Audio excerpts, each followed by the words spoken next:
Hello, everyone, and welcome to another action-packed edition of the OverMark Podcast. We're your hosts, Dave and TJ. Today, we're going to be talking to you about Smackdown and Collision, uh, and with some news. Don't forget to follow us on all of our socials at OverMark ENT at the usual places. And before we jump into it, I'm gonna say what's up to TJ, and maybe we'll talk about something random. Who knows? Maybe we won't. It depends on what comes up, I suppose. What's up, TJ? How's it going? Not too bad. We went to some science, I don't know what you call it. Just like some science fucking museum place or something. It was like connected to some art exhibit thing too. It was cool. Okay. Yeah, there's like, they had all the little like goofy little contraptions and stuff, and an aquarium with some turtles and some lizard type stuff, and then on the other one there was like an art exhibit, and part of it was for this like futuristic movie. I forget what it is. It seemed like it was kind of cool, but I don't know. Yeah, it was interesting, going out and trying something different. And it was funny enough, talking about the turtles. On the way home, I was pretty close to the house actually, and I noticed that like I just drove over something that was about the size of like a silver dollar, and I thought it was a turtle, but I didn't actually hit it. And I drove past it, turned back around, got out, and it was a fucking turtle. And 'cause it moved a little bit, but then it stopped, and there was like multiple cars that went past it as I was waiting to turn to get back on that the road to get it out of the road. So I stopped, put it out of the road, and then went back home. But like when I went past it, I saw it move just a little bit, and that's what made me think it was alive. But it was going to get killed out there because it just froze up. Oh yeah, definitely. So I saved that little turtle. Like I said, it was tiny, man. It fit in my palm, like super easy, like the middle of it. He had a defined back already and everything, though. He was going to be a big guy. It wasn't just like your normal little turtle with the dome top. It had like the ridged points. So I guess a snapping turtle, or is that what has that? I'm not. Yeah, probably. Lucky it didn't bite the shit out of you. Well, he was tiny. Like I said, he was just super scared. Okay. So I saved his life today, and I saw some big turtles today too, and That's cool. it was fun. Maybe gonna try to get out and start seeing some different stuff like that. I had I went to a pizza. We went to a fucking pizza buffet too, so I'm stuffed, and I'm probably gonna sound like it this whole thing, but I've been eyeing this one place. It's like the biggest place, the highest place on the East Coast. It's Mount Mitchell in North Carolina. And I was telling Cora that I wanted to go check that out. I think that would be really cool. I forget the exact height, but I just think that would be neat to be on like the highest place on the East Coast. And it's got like a really great view, but maybe we'll wait till the fall to go do that because the mountains and fall leaves and all that are better looking thing there. Right? Less chance of a rainstorm and a mudslide too. Yeah. Also, we were discussing, we did this last year, right?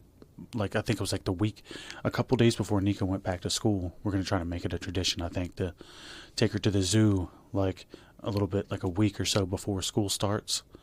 They have the North Carolina Zoo. I think it's the biggest zoo in North Carolina, or North America.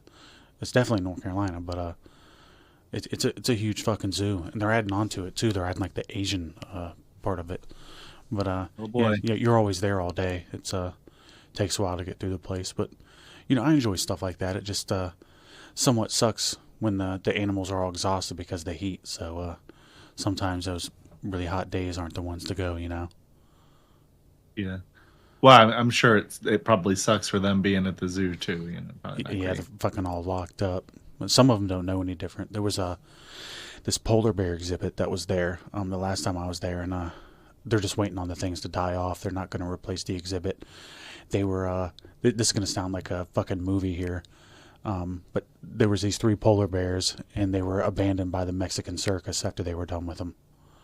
So then they put them in that zoo. I don't know if they went straight from that to that zoo. I don't think that's how it worked out, but they ended up at that zoo. And, yeah, they were miserable. They're super depressed. You can't really, it's the wrong climate for them, Polar bears aren't supposed to live in fucking North Carolina.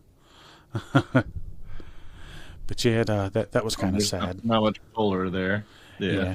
But you go into the swamp part, and all those guys are living the same way they would. It's not too much different for them. The birds and all that and the snakes, like they have the big prairie for some of them, so they're all living kind of similar lives. But yeah, it's they got a.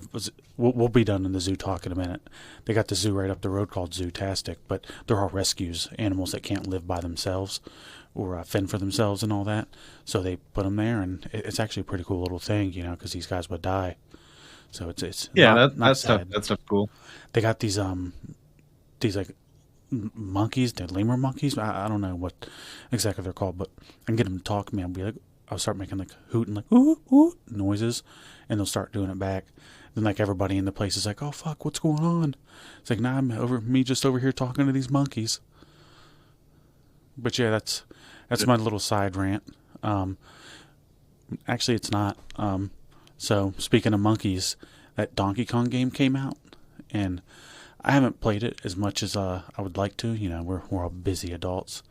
It came out Thursday, and I've ended up being able to play it like 2 or 3 times. And it's like it's tough for like, you know, these games to hit you and give you that feeling like a brand new experience that you haven't experienced before, or like just, you know, the feelings when you're a kid when you're playing like a really awesome game, giving you that brand new experience. And this game hits that, man. It's pretty wild. Like, nice. They did it again. Like, they probably haven't, you know, they haven't made a platformer this high level in, I don't know, probably since Super Mario Sunshine. It's been since like the GameCube days, at least in my opinion. I know some people aren't into Sunshine, but overall, it's pretty fucking amazing, and the graphics are awesome on that thing, and it's just wild. You can destroy everything in the level for the most part. I mean, you can imagine it's crazy. You're just beating holes in the ground, and it's badass. Oh, yeah, that's pretty cool. Yeah, but that's about it. What were you up to? Anything this weekend? Well, nothing crazy. I kind of relaxed, did a little bit of cleaning around the house, hung out with my nephew some. He doesn't want to hang out with me at all. It seems like until we're about to do the show or are doing the show, and I'm like, "Hey, buddy, you know, got all this rest of this 23 hours of the rest of the day, and the 1 hour that we're but you know, it is what it is. We do some hide and seek, that sort of thing. Cool. Play some Switch, a little bit of Mario Party. Yeah, there's a new one coming out for the Switch, Mario Party Jamboree. I think they're trying to get 70, at least 70, maybe $80 for it. Oh boy, but yeah, hard pass on that. But anyway, yeah, we got some other stuff going on. You know, there were some good fights over the weekend too. Oh, for real? Yeah, it was UFC 318. It was Dustin Poirier's retirement fight against Max Holloway for the BMF belt. There were some other good fights too. I think the co-main event was like Paulo Costa versus this Kopylov guy, and there was more than that. But overall, there was a lot of finishes, a lot of first-round finishes. I think there was like 6 in a row for the first 6 fights or something that all ended in finishes, and a lot of them were early. But beyond that, the Max and Dustin fight was pretty good. They beat the shit out of each other, and definitely something to check out if you know how to find those fights. Afterwards, they can be kind of hard to find, even in a legal manner, if that's what you were going to do. Either way, we're not telling you how to find your fights. But yeah, it's amazing shit. Definitely worth checking out. All-time classic. We might be talking about MMA a little bit, you know. We're not going to drown you in it, but just here and there. Big fights do happen, and it's kind of funny. For a little bit there, the guys in MMA were doing pro wrestling better than the pro wrestlers. But take us on to the pro wrestling, Dave. Well, you know, here we got the OverMark Entertainment Smackdown review. Oh, wow. Yeah. It spared no expense, like we always talk about. They had a pretty solid turnout this week. It says 15,010 out of 15,029 with 19 available tickets at the Frostbank Center in San Antonio, Texas. Probably ended up selling out with 19 tickets available, it's saying. So if not really freaking close, and I mean, that's a lot of people, 15,000 for SmackDown. But anyway. Yes, it is. That's a lot for fucking anything. Yeah, shit. We got a WWE Smackdown, then now forever together in a parking lot accident, apparently. The opening scene, well, nothing says wrestling like kicking off the show with a hit and run mystery. The Bloodline MFT edition may or may not have crashed into somebody, something, or possibly a plot. Cody Rhodes strolls up to Adam Pearce like he's checking into a brunch reservation and confirms that contract signing is still on because that's what matters. Priorities. It was a goofy little opening segment, who done it, car accident type of thing. I can't remember, one of the Tonga guys had like obviously fake blood all on his face and everything. But one thing to note about that is they showed what could be perceived as blood on TV, which they don't normally do.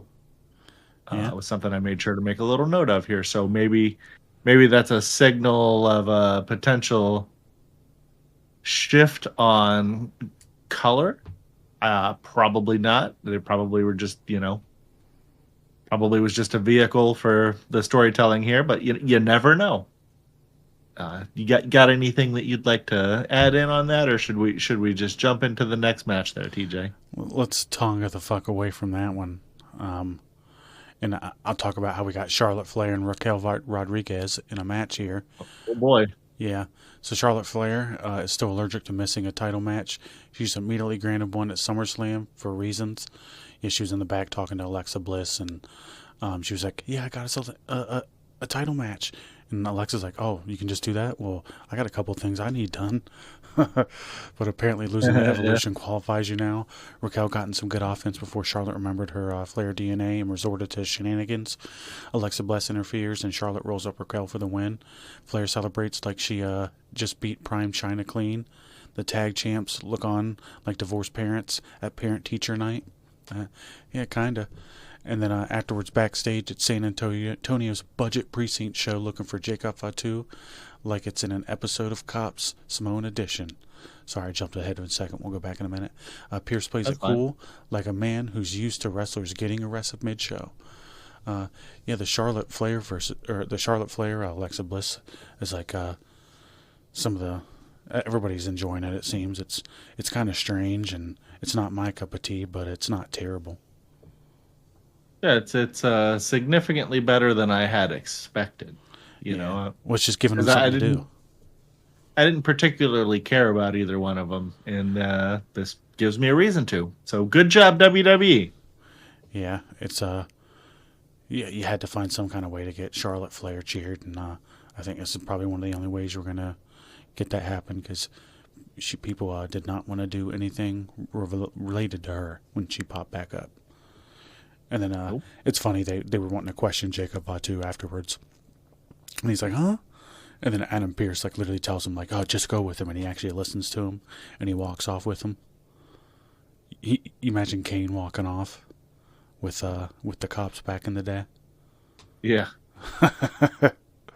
But he'd have the little voice changer thing. Yeah. Suck it. Yeah. We need a sound clip of that. We'll get it. Just like we'll get that women's title hype video.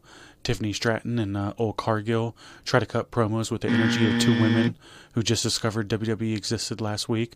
Nothing says major match like overproduced B-roll and zero heat. I mean, Tiffany's all right. She's young, but it's funny.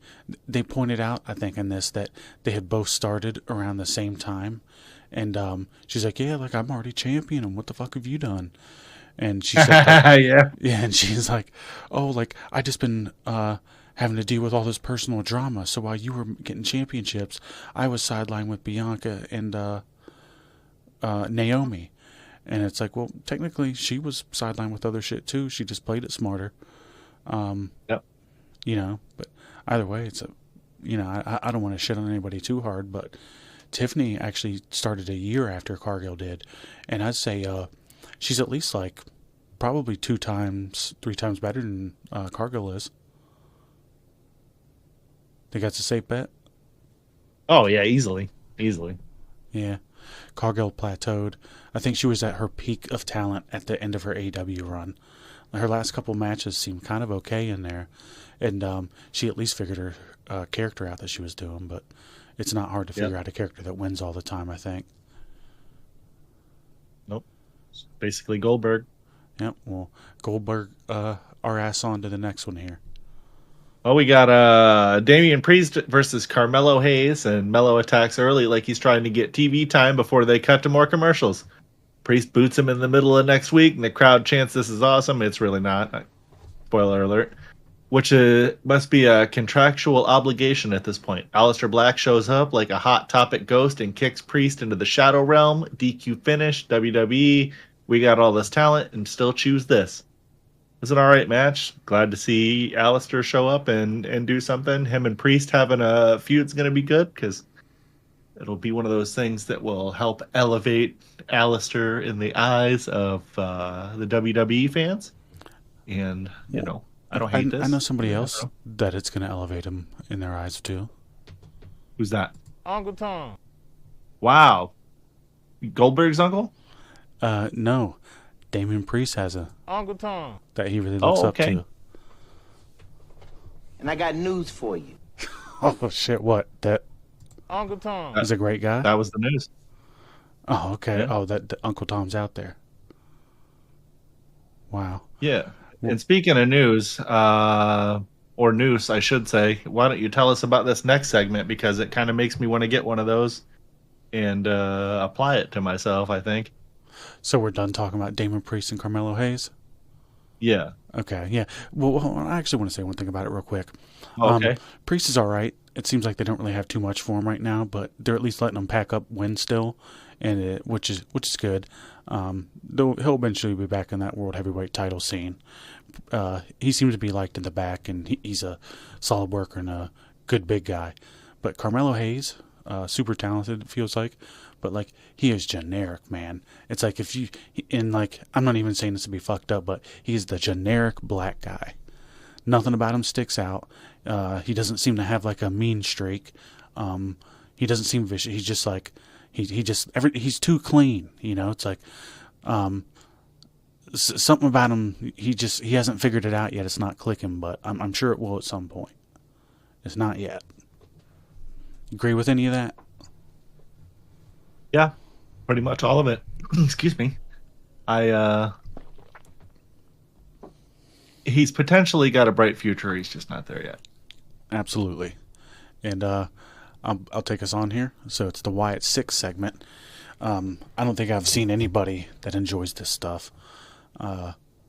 Another sermon from the House of Cryptic Nonsense. They ramble about shipping wars desires and guiding store wars. I guess they really like all those shows. They still have no idea if they're watching Pawn Stars or Hardcore Pawn. But at least it's the static effects that gets more over every week. No, I'm just kidding. We had notes. I just completely fucked them up just because who cares? It's like... These guys fucking stink. I don't want to shit on anybody too hard here, but, like, could you imagine having some ghost that's haunting your house and, like, you got, like, the high score on, like, a Mario Kart track and the ghost wants to whip your ass to have the high score on it? Like, that's not fucking scary. You're just doing the same shit I'm doing, but you're dead. Or, like, you got some superpowers. So at this point, it's just, oh, there's the ghost again. What, you want to play me in Mario Kart again? That's what this guy is. Why the fuck are some, like, guys that have superpowers or whatever they got going for the World Tag Team Championships? That doesn't make a lot of sense, does it? Nope. Yeah, pretty goofy, actually. Yeah.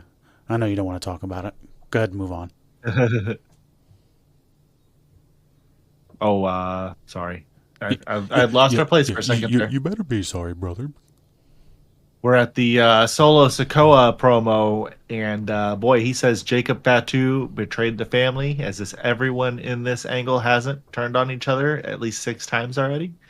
Then, in peak WWE, I can't talk. In peak WWE logic, police on live TV announced that Fatu is innocent. Jimmy Uso jumps the MFT. Fatu goes full Samoan werewolf, and we get a chaotic beatdown that ends with Solo Sikoa getting arrested? Sure, just cut the man holding the title belt on company time. Or cuff the man, not cut the man. Boy, if they cut him, that'd be even worse. Oh, and the payoff?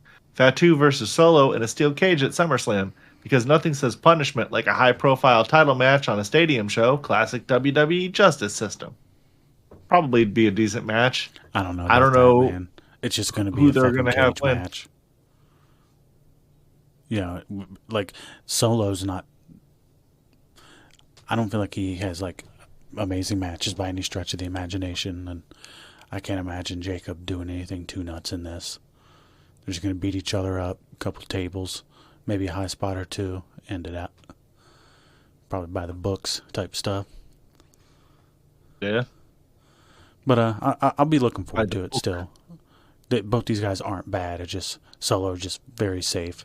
But maybe they'll bring out the big uns for this one. And we got a big un that we're going to move on to here. It's a Jelly Roll on Jimmy Kimmel. Jelly Roll sends Logan Paul to a talk show desk because of course he does. Randy Orton popped up for this too because apparently every SummerSlam match now requires late night TV exposure and a celebrity cameo. Stephanie Vick... Oh, never mind. I'm just moving on. But yeah, they did have him on the Jimmy Kimmel show. Kind of a weird one, but whatever. I don't think anybody's watching that stuff too much these days. It's like they're living in the past. This used to be something that would have worked, like when they did Jay Leno and all that, when a lot of people were watching that. But cool to see Jelly Roll. Them teaching, I don't know what I'm saying. Them acting like wrestling's a big deal and having it on some more mainstream thing, but not bad. I didn't hate this.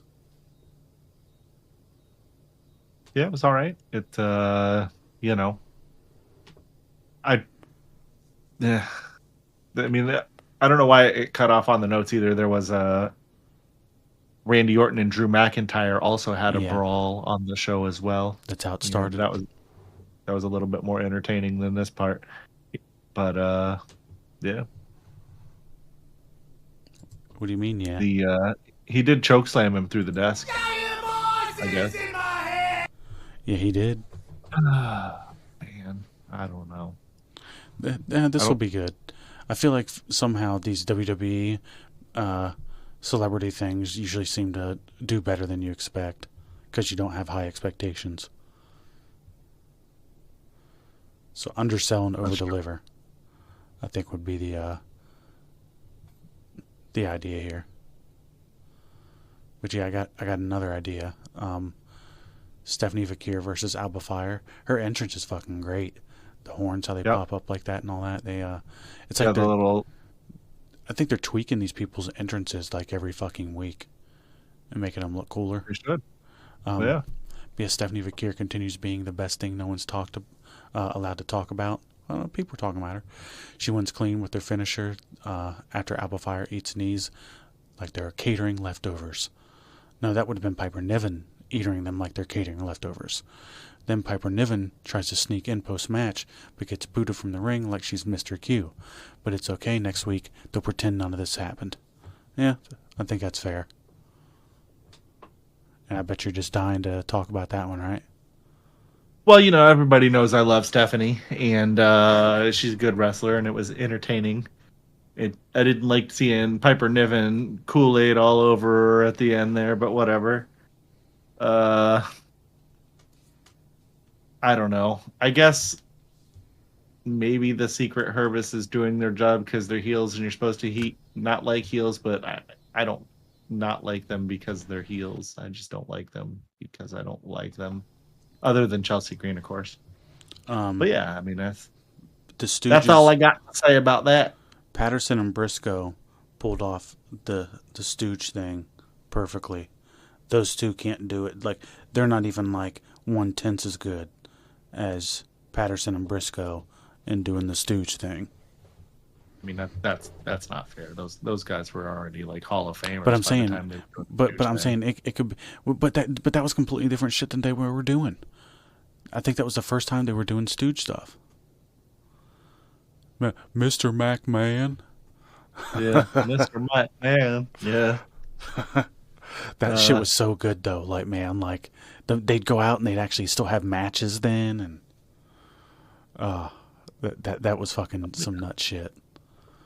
Maybe we'll go over those sometime. Yeah, You go over this one. DIY versus Fraxium versus MCMG versus Andrade and Rey Fenix. Well, I know you're down too. This match had more tags than a clearance rack at Marshall's. Chaotic fast and had 900 near falls with 3 commercial breaks. Commentary tried to keep up, but gave up somewhere between the 27th blind tag and Axiom getting turned into airborne luggage. Eventually, Andrade and Phoenix win after Candice LeRae interferes because, again, WWE logic.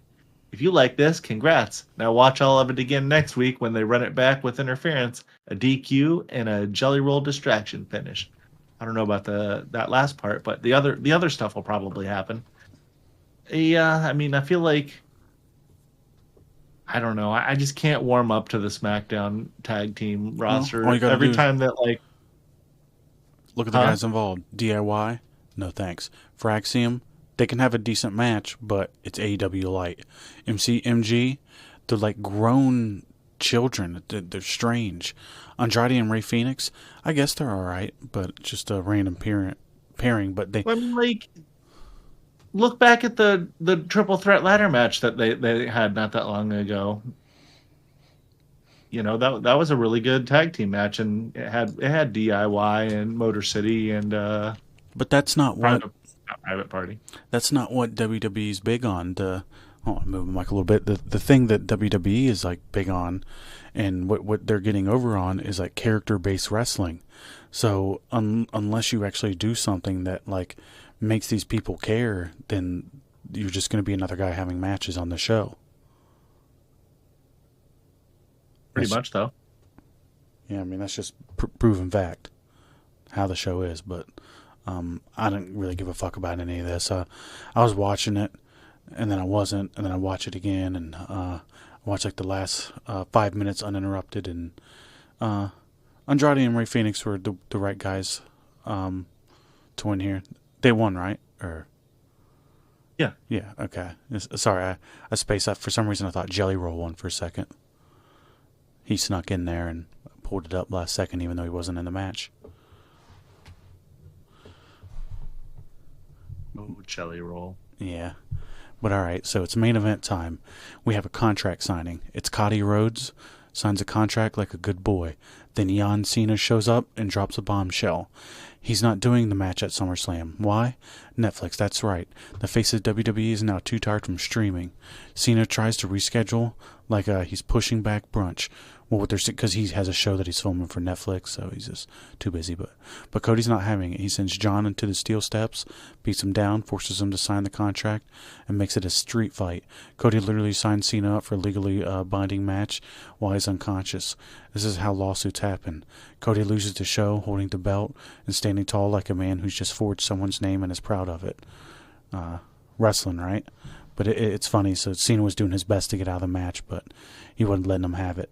So if you tuned in for some looking for logic, continuity, and lawful behavior, congrats, you played yourself. But if you like arrest, ambushes, and contract signings that doubles as felonies, this was the show for you. I mean, it's the same shit that we always say. If you like well-shot, highly produced wrestling shows, you'll love this. But it was just, your average SmackDown, and it was nice seeing Cody have his little violent side where he finally beat John up, and John acting like a chicken shit heel trying to get out of the match. What'd you think before we move on, Dave? It was a decent little promo. Nice to see Cody finally not be acting like a bitch and maybe get a little bit of the upper hand on Cena, since Cena has kind of been low blowed him and hit him with different things and all that goofy shit the whole time. So yeah, Cena hitting him with the belt. Cena does not want this match. Yeah, I don't know if it's a signifying character change for Cody or not, like people have implied before. But it's another step in his development, at least a little bit, probably. But yeah, it was an okay episode of SmackDown. It wasn't the worst one I ever saw. It definitely wasn't the best one that I ever saw. But it was just okay, yeah. Not bad. Average, maybe a tad bit better than average. No, that's true. And SmackDown's next week, right? Or SummerSlam? I think so. Oh shit! Great, another weekend. 2 shows. Well, I bet you Collision will be on Thursday then. We'll see. They usually say. Well, we'll have to look all this up, but that's going to end our... The OverMark Entertainment Smackdown review. And then we're going to jump right into our... The OverMark Entertainment Collision review. Wow, thank you, sir. It's always a pleasure and an honor for to just the privilege of paying $10,000 for that. Just that clip. It's $10,000 a clip, not the package, which is a deal. Normally he charges way more than that, but we're his friends, so he did us a favor. But we got AEW Collision. They had an attendance of 1,144. It was the same night as Dynamite, so they had a combined attendance for both shows for the week of 1,144. It was at the Byline Bank at Aragon Ballroom, Chicago, Illinois, taped the same night as Dynamite. So that would mean that, according to Tony Khan, that he said they had well over 30K attendance for that show, that they had 1/30th the attendance this week as they did just the one show last week. Is that correct? Yeah. Wow, that's not quite good. a difference. Yeah, but so the show starts with Dustin Rhodes and his TNT Championship celebration. We open with a live look inside a Cracker Barrel therapy session as Dustin Rhodes pours his heart out like we're at the Hallmark Channel Slammiversary. That actually might be better. Tony Schiavone pretends that this isn't the 7th time that he stood in a ring holding a mic while someone cries about Dusty. Dustin says that he's been keeping stepping for 37 years, which explains his knees. Yeah, it might. Yeah, he cuts a heartfelt promo that makes you forget this man once wrestled in paint and fishnets. Cue the Dusty chant. Cue the tears. Cue Don Callis, because of course, this had to be ruined. Kyle Fletcher hits the ring, looking like he was dared to cut a promo in public. He says Dustin's title win was garbage. Dustin calls Fletcher an excuse, which is wrestling code for you lose on TV a lot. Callis offers Dustin a spot in his creepy wrestling cult. He's trying to get everybody lately. Dustin responds by going full aggressive dad and swinging like it's Thanksgiving with the in-laws. This is alright, I doubt Dustin's going to have the belt too long, but hopefully they get it Kyle's direction here soon, and this will be the direction that they take that in. What you think? Well, we keep saying that we like Kyle Fletcher, and it's still weird to see Dustin have a title 23 years later, or however long it's been since he had one. I think 2002 we said last episode. I got to be honest with you. During this promo, I spaced out quite a bit, which I found to be a recurring theme of this episode of Collision. A lot of almost falling asleep or looking at my phone. I don't know. Pay-per-view was on. I had the Collision on the right and pay-per-view on the left. What do you think held my attention more? Sure, the pay-per-view. Yeah. That's just like we're talking about Collision right now, and I have old WCW on TV, and they're showing young, hot Tori Wilson out here. Oh, wow. Well, yeah, rather talk about that than Dustin Rhodes with the TNT. Oh shit! This is Bash at the Beach 2000. Here comes shit. Vince Russo with the bat to cut the promo about Hogan. Well, it's an all-time classic from one of the best minds in wrestling history, right? Oh boy! But yeah, overall, Dustin would deserve this more than anybody else. It's just he does. Normally, you which I'm sure this is what they'll do. So I'm not talking shit here, but you want the title to build up your guys, the mid-card title. Because so far, Adam Cole, the whole time he had it before the injury, he didn't do anything with the belt. And Daniel Garcia didn't do anything with the belt. Who had it before him? I don't know, but you notice a theme here. I think it was Jungle Boy who had it before, and it didn't do anything for him. So it's just, you notice a recurring theme here. They don't have, it's the belt isn't what makes the guy. It will if the programs are there, but they have to have the big feuds or the good storylines that people remember that ties him to the belt with the moment of it. But we got a video package after that with the conglomeration, which is there's still a faction, a tax bracket, a crypto scam. Who knows? Not going to talk about that much more. And then it's Ricochet versus AR Fox. These two try to make us forget that they've been booked like crash test dummies since 2023. I thought I was going to say earlier than that. But Gates of Agony show up to do the classic "we're not technically at ringside" interference bit. Ricochet wins with the spirit gun because AEW now books like a Toonami rerun. Oh, shit, they do. Yeah. Wow. Winner, Ricochet.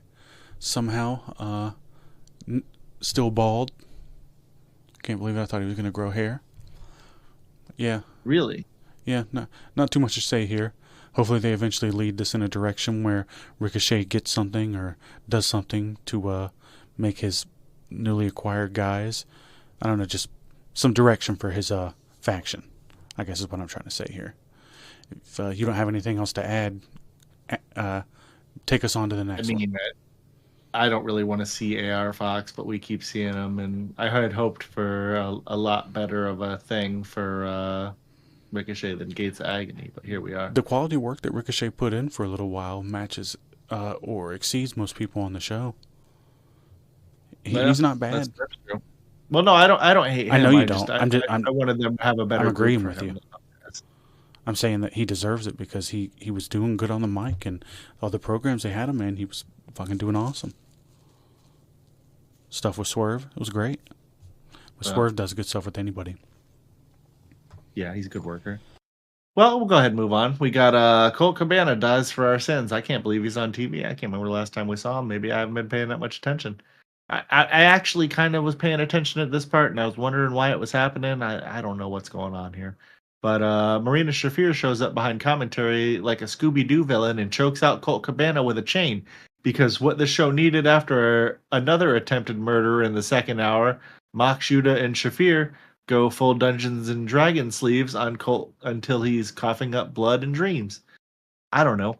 I don't know why this happened, and I don't know why these people are still on our TV like we said a few minutes ago, or not a few minutes ago, an episode ago.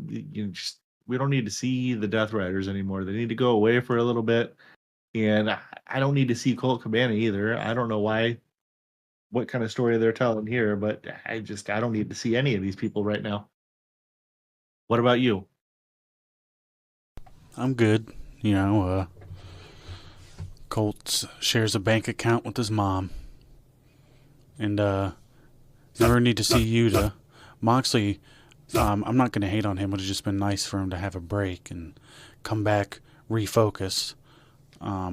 See that Gabe Kidd got injured, I'm pretty sure, so there goes another guy in his faction. But yeah, not too much to talk about there. Since I did a couple, why don't you take us into the next two, then I'll do the next three. Well, we got a Chris Statlander interview. Lexi Nair tries to ask Chris about Willow, and Yuta walks by and says champions bounce back, which might be advice or a threat, depending on how many concussions he's had this week. And I don't think anybody really cared about this segment. They're trying to tell some kind of story with Statlander and the Death Riders. They need to just keep her far the fuck away from these goofs, because Statlander is good and, does a good job, and she doesn't need any of these guys stink on her. What do you think of that? I don't know. I mean, it's not like they have much else going on for her. And they've been teasing this for fucking about a month and a half now. We'll see. I don't really have an opinion one way or the other. It's because it's like, what's she doing now, Yeah. But yeah. I don't know. I'd like to see her do something better, that's all. I don't know. Yeah, I'm sure you would. That's a theme with a lot of people, though. Take us to the next one, then I'll take over after that. Oh boy, we got Megan Bayne versus Ty Mello. Everyone is banned from ringside, which means we're pretending this match matters. Bayne suplexes Tay into a new zip code, but Mello gets her mandatory comeback flurry before being planted with a powerbomb like a bag of mulch. Megan Bayne is the winner, who's somehow still not in a title feud. I don't want to see her be beating Toni Storm, though. Let's make her beat Mercedes or something. I don't know. The match was okay. I mean, I could take or leave Tay Mello. She looks so happy to be there. She did look pretty excited to be there. She's like, I'll give her money.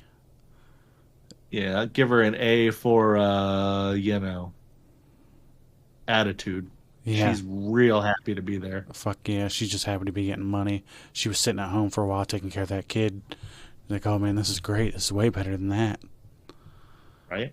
So, we go backstage after this. It's Skyflight, and there's a Don Callis segment with him. Don Callis tries to poach Scorpio Sky into his weird suit gang, but Christopher Daniels, who's standing right beside him, kind of gets in the way. And he says that none of them are looking for extra representation.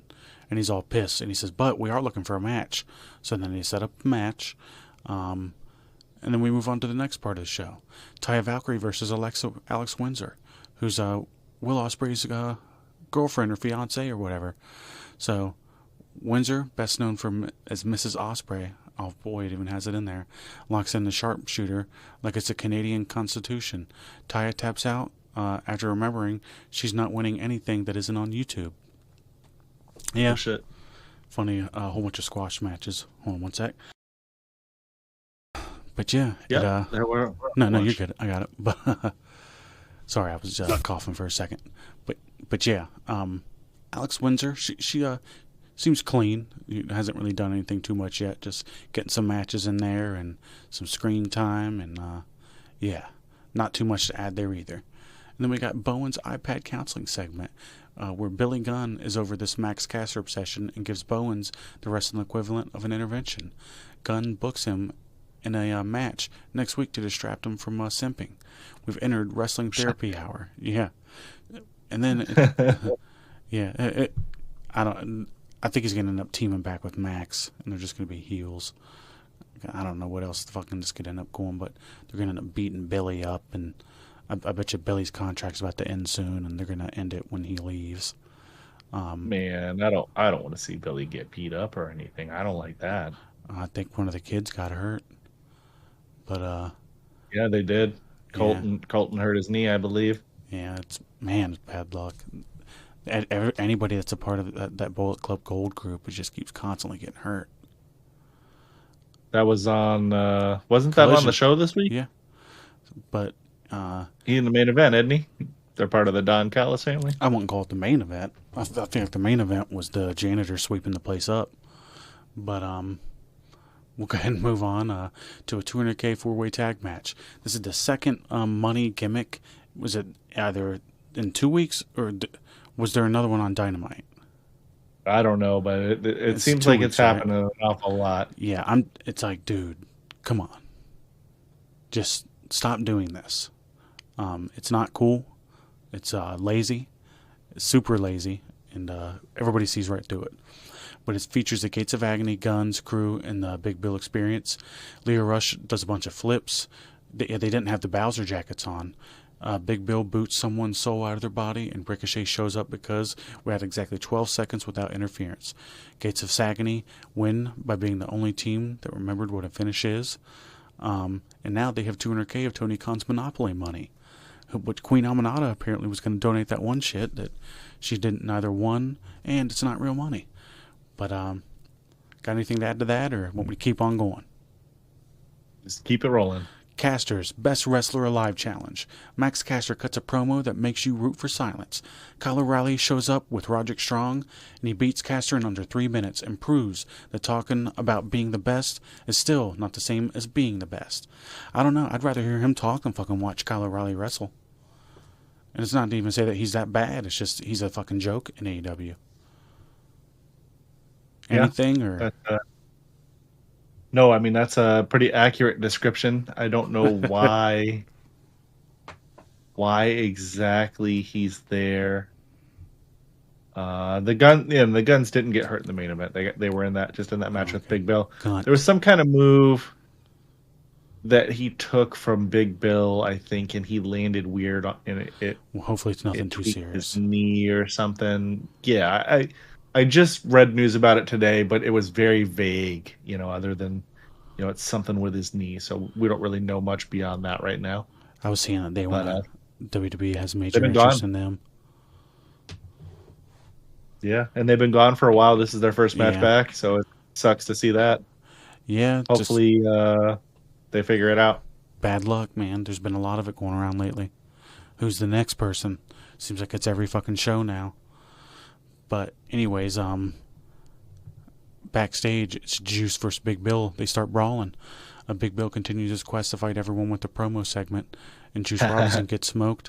This is how you write off someone from Collision. Throw them into furniture. I guess. What, did Juice get hurt again? They writing him off TV? No, that's just what it said. So I don't think so. Maybe they're just maybe it looked up it got confused. But anyways, after that we have Rush versus Shibata. Anything involving Rush is kind of an instant no for me. Yeah, it's really hard to get into a guy that just runs in and cuts a terrible promo or just yells a lot, and I don't know, just not for me. But they chop each other until both men's chests make their dicks fall off. They What? They trade suplexes, stare at each other like anime rivals, and then Rush wins because Mortos and Dralistico show up, and their dicks also fall off. That's crazy. Winner Rush by dicks falling off. And then we'll move to the post-match with Powerhouse Hobbs making the save, and the babyface number game begins. Luckily, theirs did not fall off. They kept theirs. I don't know. I feel like he might have been unable to save it. I don't know nothing, but man, enjoy, Dave. I left the best for you on purpose. Well, we've got a 8-man tag main event that definitely does not make me want to self-harm, featuring Bandito and Jet Speed and Mascara Dorada versus the Don Callis family. I don't know. Wasn't very interesting. It seemed a little bit more like the Jan Callis family for this match. I don't know. This match had more tags than a warehouse clearance sale. Everyone flips, everyone dives. Archer kills somebody. Bandito shows up in 4 different camera angles. It ends with Dorada hitting a shooting star press, and somehow the babyfaces win. Bandito, Jet Speed, and Dorada are your winners. We tried to follow this match. We really did, but even Excalibur was sweating trying to call it a million miles an hour. I don't know. Bunch of flips, bunch of finishing moves. Everybody kicked out of everything. This was another match that I kind of was just, at this point, was kind of falling asleep. I don't know if I'm getting too old or it was too boring. I don't know. When we watch the PLEs and pay-per-views, it seems like I don't have a problem staying awake. So we got final thoughts here. Then I'll see what TJ thought. Dustin Rhodes made you cry. Marina Shafir made you gasp. Tony Storm made you laugh. Max Caster made you fast forward, and Big Bill made you chant his name. I don't really know about that part. AEW, where logic takes a week off, but the chaos works overtime. Show was all right. Match, What did you think, TJ? They don't have enough creative talent to have 2 wrestling shows. That's what I think. Yeah. If they're going to be more involved in their own booking, then they probably need to have a creative mind. Yeah, I don't know. Well, I think we can go ahead and wrap up. The OverMark Entertainment Collision review. Wow. Thank God. Yeah. And that'll take us right into...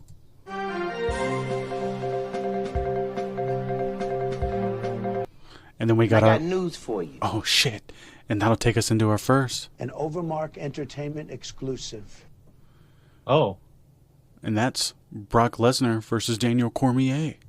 The fight that never was and never will be. Yeah, I remember that. I'll talk about that at the end. But so, here's a quote from DC. He played us, bro. Still waiting on the suplex receipts. DC was on the Mighty Mouse podcast this week and had some interesting things to say about Brock. So we got a flashback to UFC 226 with Daniel Cormier. He wins the UFC heavyweight title. Yeah, he knocked out Stipe that night.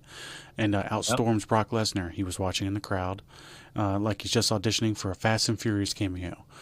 He shoves Cormier, cuts a promo in the cage, and suddenly it's WWE meets UFC's midlife crisis. But guess what? The fight never happened.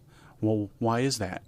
That's because Brock Lesnar did what Brock Lesnar always does. He got paid. Cormier now admits on Demetrius Johnson's podcast that the entire thing was a work-shoot hybrid that ended with Lesnar taking a dump truck full of WWE money instead of actual punches to the face.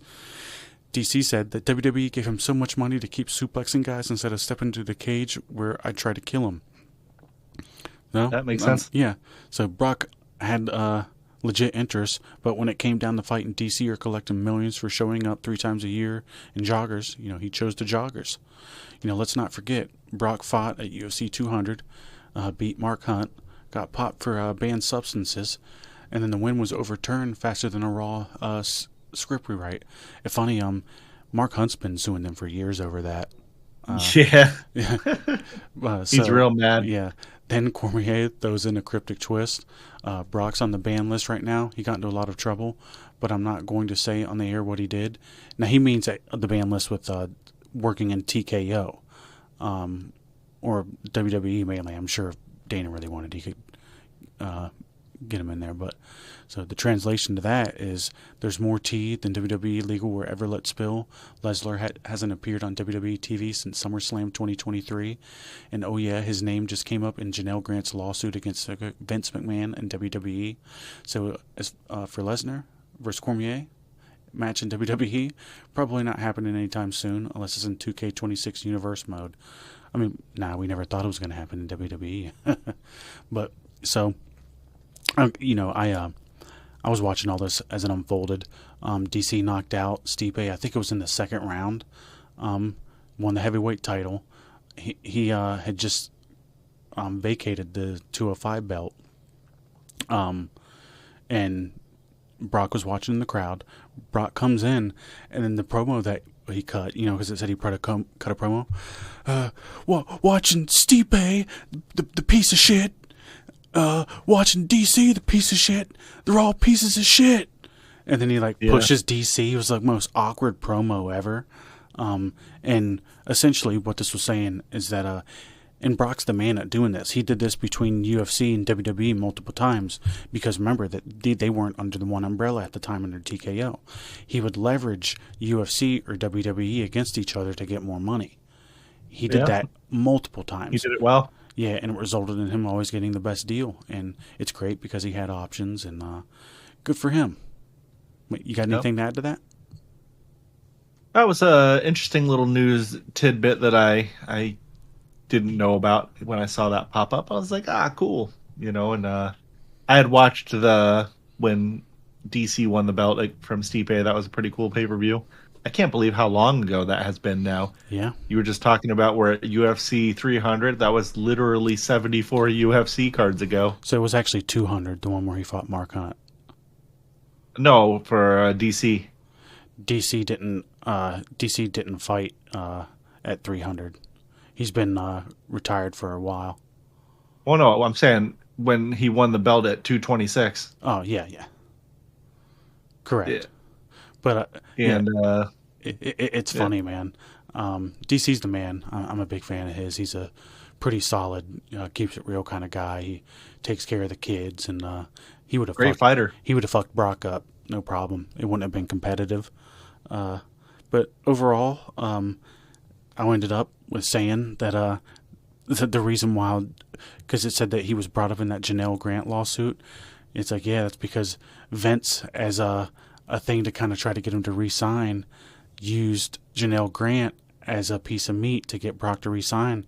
And then Allegedly. It said in the text messages, he was like, I like what I see. Why Vince takes a dump on her head. That's some solid shit.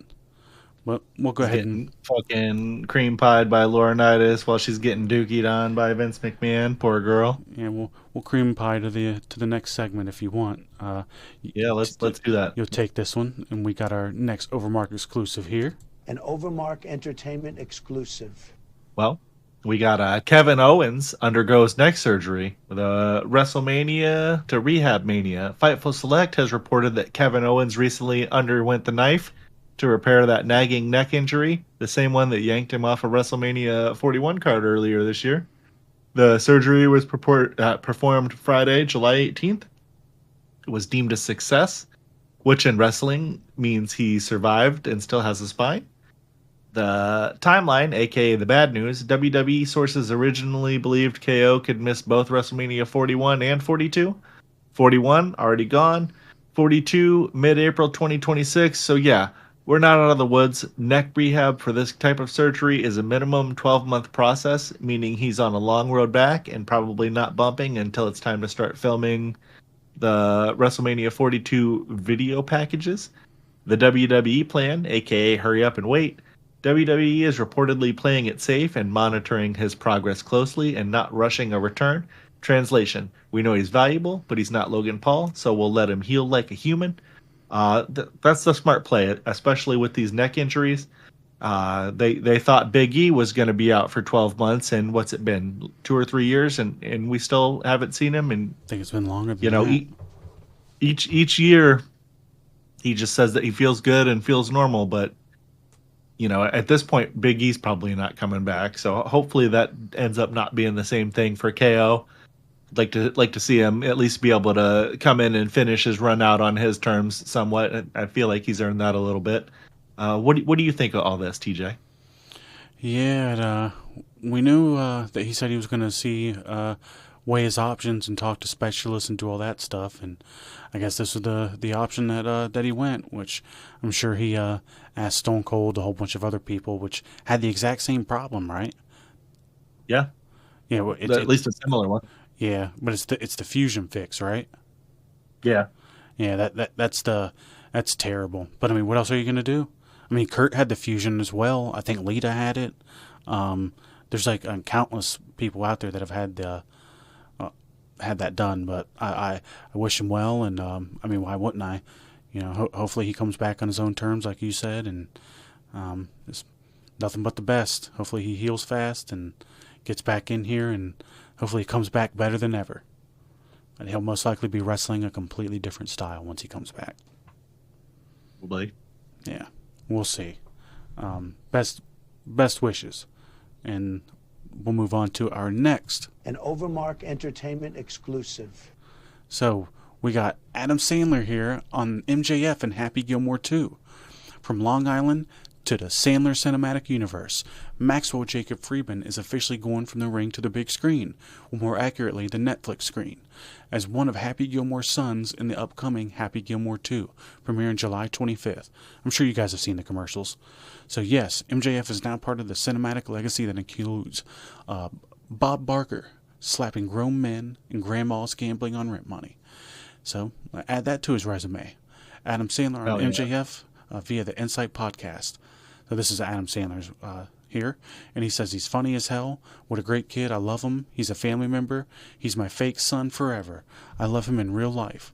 So that's cool. We got in with the guy to start doing the acting. So translation, Sandler saw MJF cut one promo and realized he had more charisma than half of Hollywood and the body of someone who doesn't just pretend to work out. He even noted MJF showed up bruised from a match and still returned to set the next day. Method acting or just AEW's workers? Comp plan. You decide. So we got the too long didn't read for the pod. MJF is starring in MJF is starring in Happy Gilmore 2 as Happy Son. Adam Sandler is obsessed and low-key wants to adopt him. Maybe sexually too, I don't know. But MJF... No, I don't think... No, we're just kidding. MJF films scenes while still nursing ring damage, and the movie drops July 25th on Netflix. I can't wait. I'm looking forward to it. It was an all-time classic growing up. More days. Yeah, we'll get some pizza, pull out the Game Boy, something like that. Yeah, I still, to this day, quote Happy Gilmore. I mean, that was one of my favorite movies when I was younger. I loved the shit out of that. Yeah. And it was cool. I watched the video of him talking to Chris Van Vliet about MJF and everything, and Sandler really was lighting up when he was talking about him. You could tell he genuinely likes the kid. And then the gal, I forgot her name, that she plays the love interest in the original Happy Gilmore. She's back in this one. She's his wife, obviously. I believe that she's both of their sons in the film. And she was the mom from Modern Family as well, for people to be able to put a face to the name if they can't remember. And she was very had a lot of nice things to say about him too. She's putting him over. And, He's a she smart was guy, actually super saying that. professional. Yeah, she was saying that she was concerned about him. She was like, he's explaining to them, I'm going to wrestle, I'll be back tomorrow. And she was like worried about that he was going to get hurt or something was going to happen. And he's like, don't worry, I'm going to win. And it's just funny. That's funny. Yeah. MJF's the man. Why wouldn't they like him? Yeah, and then they said he came back, the next day and he's all bruised and beat up and, she's all worried about that. And he's like, you can edit that out in post or do something with makeup. It's no big deal. He's a great kid. So, yeah, that's awesome for MJF, man. He's in with Sandler now, He's set for life. This is really cool for him. I'm sure that this was a really, really cool experience for him. Yeah, they're gonna draw him away from wrestling into Hollywood.